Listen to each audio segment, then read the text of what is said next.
Hai iblis, katakan kepada kami, apakah ada hubungannya denganmu? Mengapa hampir setiap umat Nabi Muhammad di saat mendengar kajian ilmu tauhid, tasawuf, dan ilmu makrifat, malah mereka seperti alergi? Bahkan tidak sedikit di antara mereka berkata ilmu itu sesat dan lain sebagainya. Apakah engkau yang menghalang mereka? Iya, kamilah yang menghalang mereka. Bila manusia mengenal ilmu itu, maka kami akan tersiksa. Bukankah yang membuat kalian tersiksa itu adalah orang-orang yang taat dalam ibadah, seperti rajin sholat, baca Quran, puasa, dan lain sebagainya? Kalian semua bodoh kalau masalah taat dan patuh secara hukum. Kami lebih taat dan patuh dari kalian bangsa manusia. Di saat Nabi kalian masih hidup pun, kami mampu menghancurkan imannya ahli ibadah yang patuh dan taat. Apalagi iman umat Nabi Muhammad saat ini, yang hanya ibadah ikut-ikutan. Lantas apa yang kau takuti terhadap umat Nabi yang mempelajari ilmu tauhid, tasawuf, maupun ilmu makrifat? Bila mereka mempelajari ilmu tauhid, maka mereka memiliki akidah yang lurus. Sehingga hati mereka menjadi ikhlas, ridho, sabar, dan mutmainnah. Sedangkan kami tidak ingin menjadikan hati mereka seperti itu. Kami berusaha untuk menghancurkan iman mereka, agar mereka selalu menyekutukan Tuhan di dalam hati mereka. Kami menghalang mereka untuk mempelajari ilmu tasawuf. Karena bila mereka mempelajari ilmu tasawuf, maka mereka tidak lagi memiliki sifat seperti kami. Karena mereka sudah menjadi manusia yang berakhlak. Apakah sifat dirimu yang ada pada diri manusia?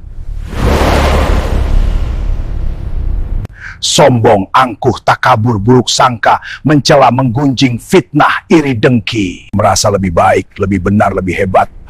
Ingin dihormati, ingin dimuliakan, dan seluruh penyakit hati yang lainnya. Bila semua itu ada pada diri manusia, maka sesungguhnya mereka telah menjadi iblis. Dan aku juga yang menghalang mereka untuk mempelajari ilmu ma'rifat Allah.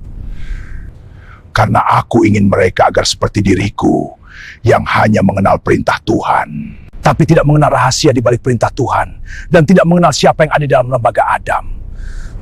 Sehingga aku menjadi ingkar, menolak segala kehendak Tuhan.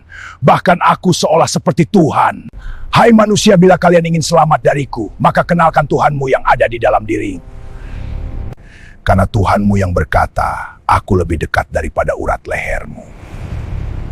Bila umat Nabi Muhammad tidak mempelajari yang tiga itu, maka mudah bagiku menghancurkan iman mereka. Karena aku tidak pernah takut kepada mereka yang ahli ibadah, tetapi tidak mengenal tiga ilmu itu. Karena soal patuh dan taat, aku lebih patuh dan taat daripada kalian bangsa manusia. Karena yang menjadi sebab aku menjadi ingkar, karena aku tidak mengenal hakikat Tuhan yang sesungguhnya.